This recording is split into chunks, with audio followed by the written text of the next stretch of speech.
అవన్నీ కూడా ఫాస్ట్ పేస్లో చేయాలన్నది నిర్ణయం చేయడం జరిగింది. ఇవన్నీ కూడా ఈ దాదాపు 36, 62, 98 దాదాపు 100 కోట్ల ఫండు, 80% ఫండు కేంద్రం నుంచి శాంక్షన్ అవ్వడం జరిగింది. 20 కోట్లు రాష్ట్ర ప్రభుత్వం వాటా. ఇది కాకుండా ప్యాడీ ప్రొక్యూర్మెంటు స్పీడప్ చేయాల్సిందిగా కోరడం జరిగింది. రెండోది, ఏదైతే రైతుకి ఇబ్బంది లేకున్నంత వరకు ఏదైతే వాళ్ళకి ఏమన్నా డస్ట్ ఎక్కువ ఉన్నా ఏమున్నా కూడా అప్పటి వరకు ఏమన్నా కోతలు ఉన్నా పర్వాలేదు, కానీ కొన్ని చాలా మటుకు కంప్లైంట్స్ రావడము, దాదాపు బ్యాగుకి 2 కిలోలు, 3 కిలోలు, 4 కిలోలు కోతలు చేస్తున్నారని, ఇది మాత్రం తక్షణమే ఆపాల్సిందిగా,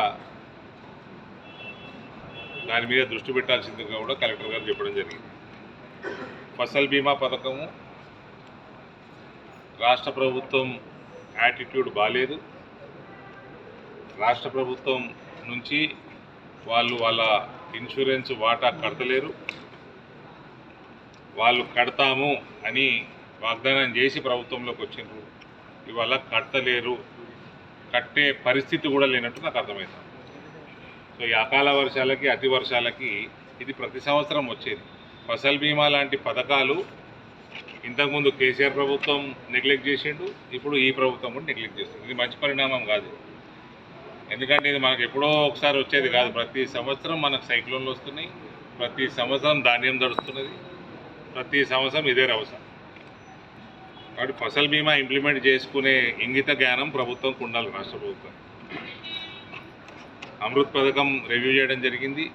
ప్రధానమంత్రి సూర్యఘర్, ఈ ఇంట్ల మీద, ప్రతి ఇంటి మీద సోలార్ ప్యానెల్స్ 2 కిలోవాట్లకి మీకు సుమారు 1,20,000 నుంచి 1,30,000 ఖర్చు అవుతుంది. అందులో నుంచి మీకు 60,000 మీకు సబ్సిడీ ఇవ్వడం జరుగుతుంది. మిగిలింది కూడా లోను చాలా తక్కువ రేట్ ఆఫ్ ఇంట్రెస్ట్లో లోన్ దొరకడం జరుగుతుంది. మీకు దాదాపు కరెంటు ఫ్రీ అయిపోతుంది. ఇంకా మిగిలితే డబ్బులు కూడా మీ అకౌంట్లో పడతాయి. సో అట్లా పడ్డ అకౌంట్స్ కూడా ఎన్ని ఉన్నాయి అని వెరిఫై చేయడం జరిగింది. ప్రతి జూన్లో, డిసెంబర్లో సంవత్సరానికి 2 సార్లు ఏదైతే అదనపు ఉత్పత్తి జరుగుతుందో కరెంటు, ప్రతి వాళ్ళకి ఆమ్దాని కూడా వస్తున్నది.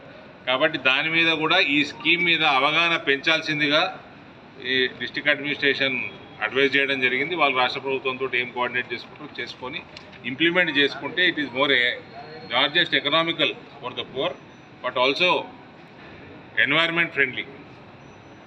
దానికి ఒక పైలట్ ప్రాజెక్ట్ కూడా, ఒక గ్రామాన్ని ఎంచుకొని పైలట్ ప్రాజెక్ట్ చేయాల్సింది కూడా కేంద్రం నుంచి గైడ్లైన్స్ ఉన్నాయి. అది కూడా తొందరగా ఇంప్లిమెంట్ చేయమని చెప్పడం జరిగింది.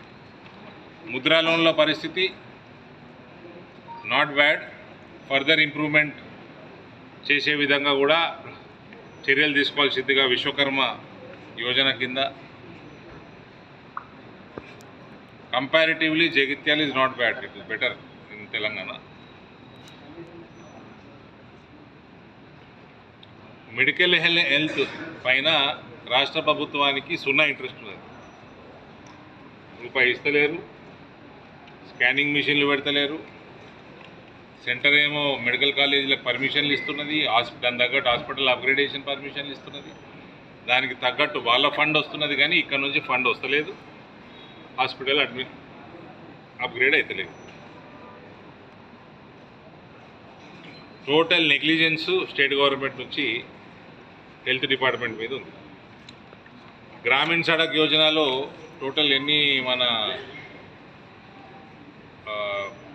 దాదాపు ఒక బ్రిడ్జు, ఒక రోడ్డు, ఈ వీటి మీద చెప్తాను. వేరే అన్నీ కూడా 90%, 100% లాస్ట్ టైం అయినాయి, శాంక్షన్ అయిపోయినాయి, ఆల్మోస్ట్ కంప్లీట్ కూడా అయినాయి వర్క్స్.